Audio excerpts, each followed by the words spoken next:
Liturgy. Art and Poem by Nicole. I've come to think we are all haunted, sometimes by accident and often on purpose. We house substances, host ideas, and become indwelled with memories. Sometimes we're oblivious to the influences around us, until something tragic happens. My poem is paired with a painting, and each describes an unsettling happening in this year. The poem tells of a troubled woman I encountered on my travels, while the painting was done on the walls of a condemned house next to my own, days before it was to be demolished, owing to my neighbor taking his life in it. In both cases, I distance myself from these haunted souls, sensing oncoming trouble. Did I do right by them? Both works are my way of making peace with these occurrences, and act as a final gesture of solace. She said her retreat was complete. She'd learned to forget her mother's wounds. She said we'd meet at the cafe before her next flight. Mother Mary, on my way, imaged on my pilgrimage, enshrined along the sidewalk, the sacred maternal who gives and gives her beloved to the world, knowing he'll be hung between thieves, by thieves. You may be seated.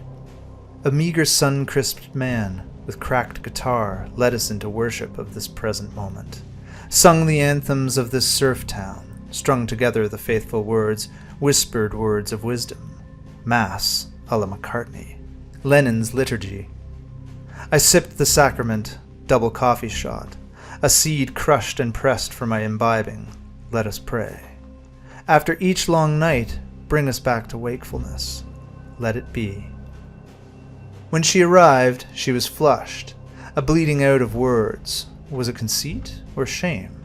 For what? She said she could teach me how to pray, to rise, for she'd been exorcised last Thursday. She smiled, showed the wounds where they had cut claws from her belly, pried demons from her side.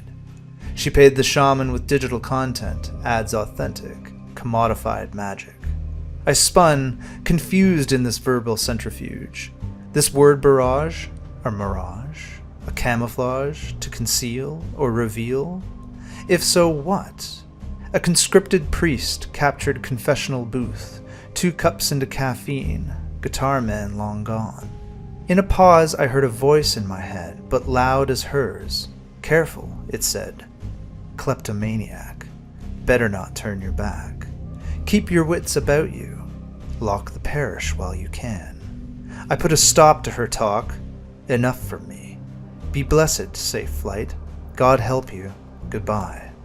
Upon return, I learned my confessor, while heavy-worded, was light-fingered, and was caught on camera thieving as she packed for her flight.